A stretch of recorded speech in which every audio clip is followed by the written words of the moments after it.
Okay, शुभोदय my dear students.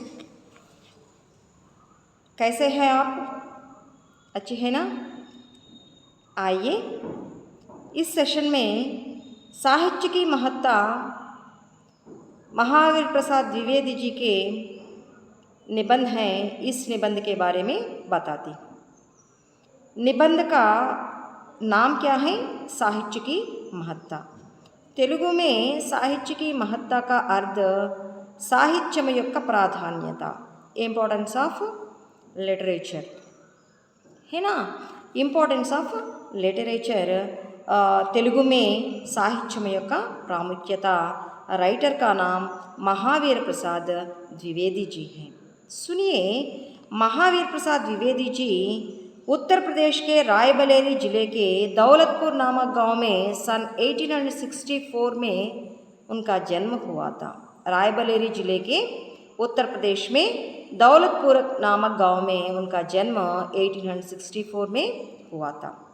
उनके परिवार की आर्थिक स्थिति बहुत अच्छी नहीं थी, फिर भी अंग्रेजी अच्छी नहीं थी उनकी परिवार की स्थिति, फिर भी अंग्रेजी, संस्कृत, हिंदी, उर्दू, फारसी भाषाओं का अच्छा ज्ञान उनको था। कुछ दिनों के लिए उन्होंने रेलवे नौकरी की थी। कौन?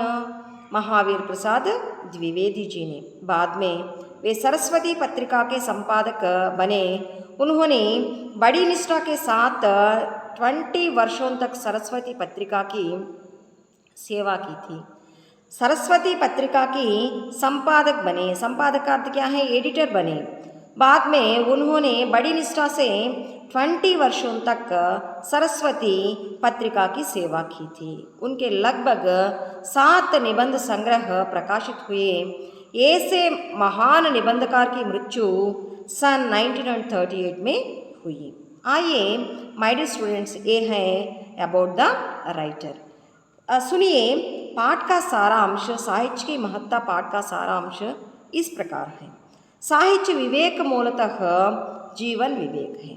साहित्य विवेक मूलतः जीवन विवेक है। साहित्य विवेक से भरी होते हुए तो जीवन भी विवेक बनता है। ये है इस सेंटेंस का अर्थ है। सेंटेंस क्या है?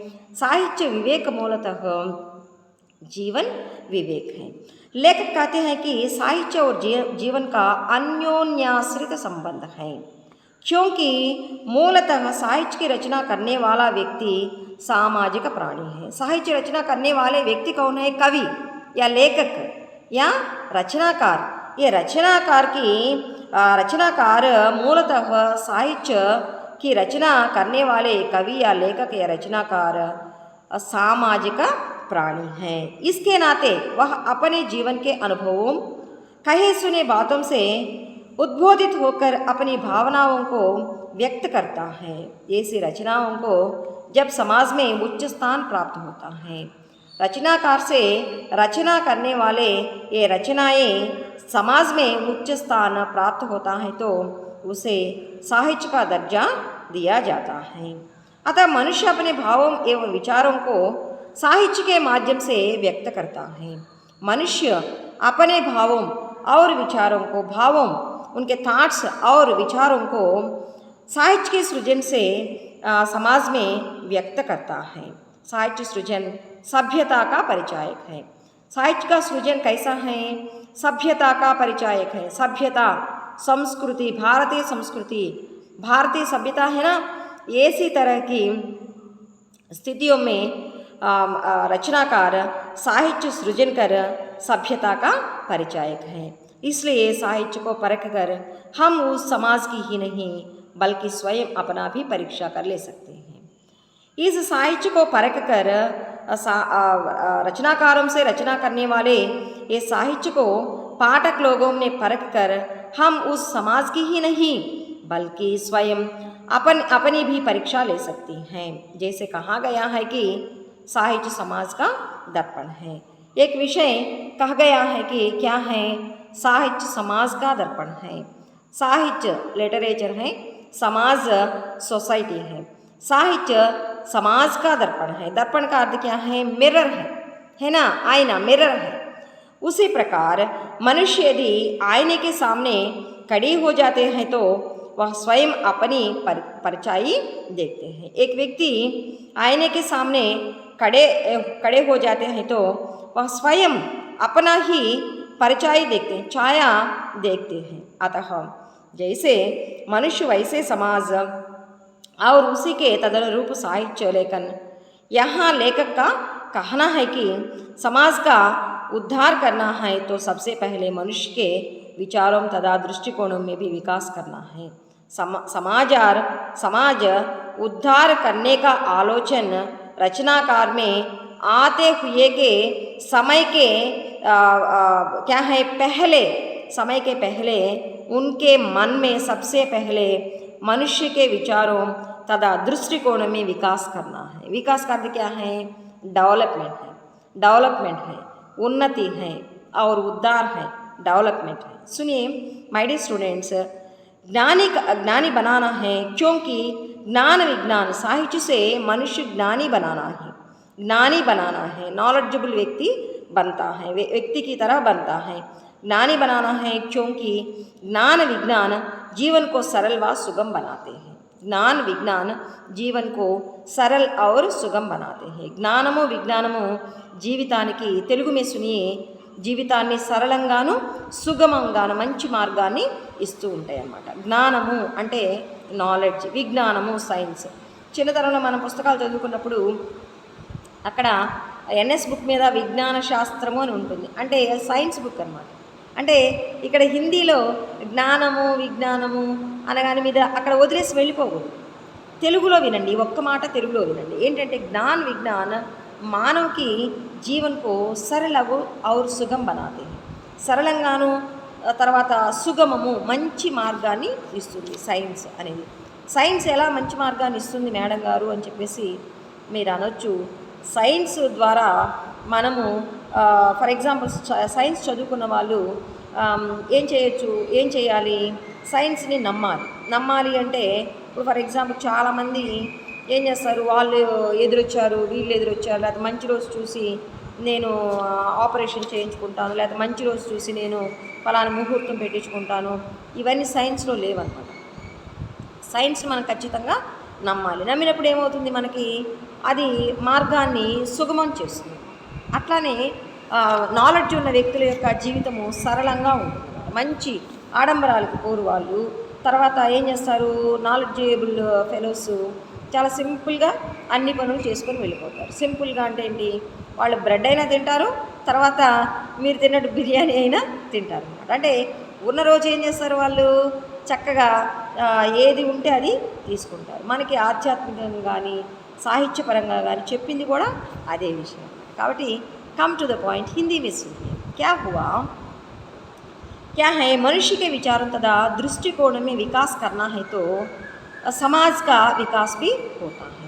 मनुष्य के दृष्टिकोण में विकास बढ़ती हुई तो समाज में भी विकास बढ़ती हुई है। बढ़ना का अर्थ क्या है? इम्प्रूवमेंट। विकास का अर्थ क्या है? डेवलपमेंट, है ना।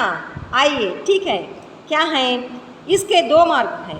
साहित्य सुगम और सरल बनाने का दो मार्ग हैं। उन मार्गों में क्या है? साहित्य पठन और साहित्य का निर्माण। साहित्य पठन का अर्थ पढ़ने वाले व्यक्ति पाठक लोग कहते हैं। निर्माण करने वाले व्यक्ति कौन है? कवियाँ या रचनाकार या लेखक है। आइए क्या हुआ, साहित्य पठन और साहित्य का निर्माण मनुष्य ज्ञान भंडार है। मनुष्य ज्ञान भंडार है। मनुष्य क्या है? ज्ञान का भंडार है। भंडार का अर्थ తెలుగు में ఆ రోజుల్లో కారాగారాలు, తర్వాత ఇంకేమంటాము వంటశాలలు, తర్వాత ధనాగారాలు, ఇలాంటివన్నీ బండారాలు అని అంటారు। ధనాగారంలో ఏముంటుంది? ఖచ్చితంగా ధనం ఉంటుందన్నమాట। అయితే ఇక్కడ వంటశాలలు ఏమిటి? అన్ని వంటకు సంబంధించినవి ఉంటాయి। ఆ రోజుల్లో రాజుల దగ్గర ఎక్కువగా ఉండేవి, ఇప్పుడు ఏమంటాం, వంటగది అంటాం, అక్కడ వంటశాలలు ఉండేవన్నమాట। అర్థమైందా? ఇప్పుడు వంటగది అంటే మనది స్మాల్ ఫ్యామిలీస్ కాబట్టి గదిలోకి వచ్చాము। అక్కడ వాళ్ళు రాజ్యాలు పరిపాలించేవాళ్ళు కాబట్టి అప్పుడేముండేవి, వంటశాలలు ఉండేవి, భాండాగారాలు.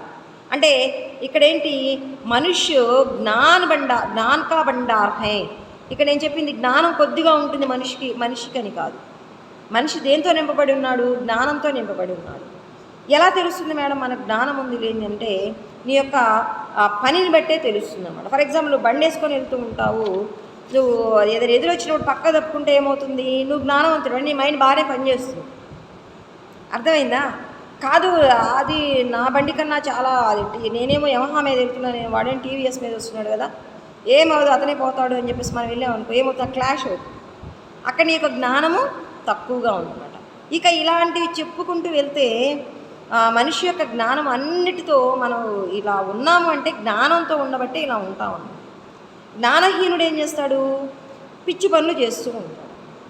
Come to the point my dear students.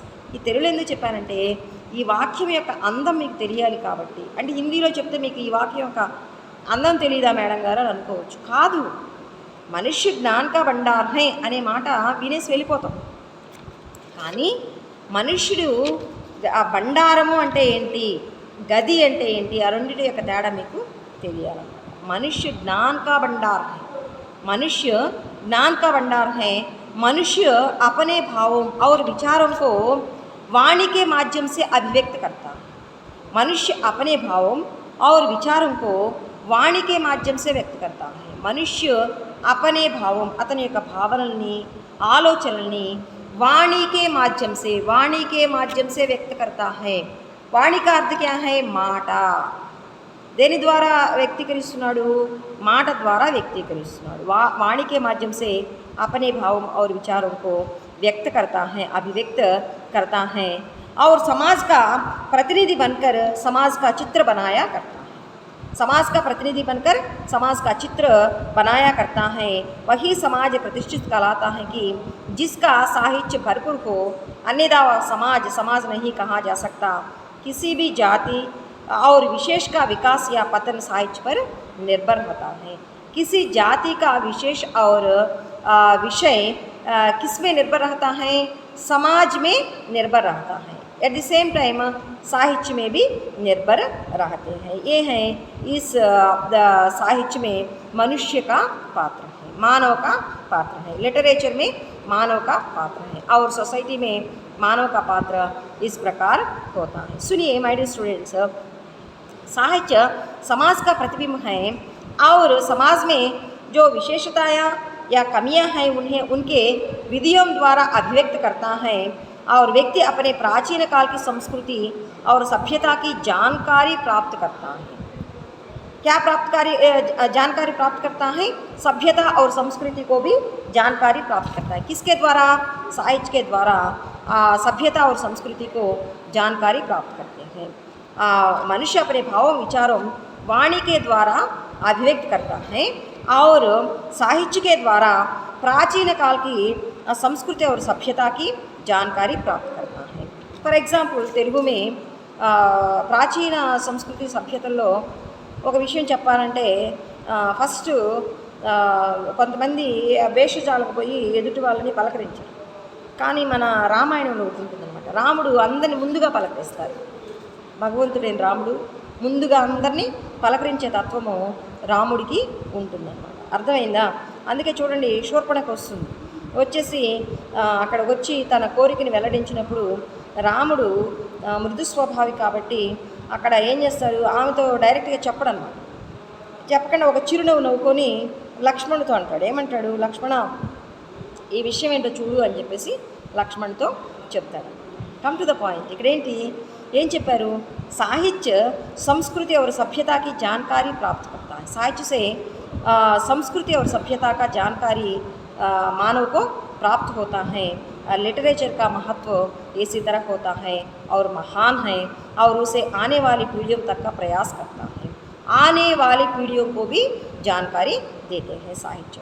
ये है इस सेशन का क्या है, थीम है, इस सेशन का सारांश है। दूसरी सेशन में, नेक्स्ट सेशन में मैंने क्या है इस पाठ का सारांश पार्ट 2 में बता दी। है ना? ठीक है ना? फिर मिलेंगे। धन्यवाद। Thank you all of you. Thank you very much.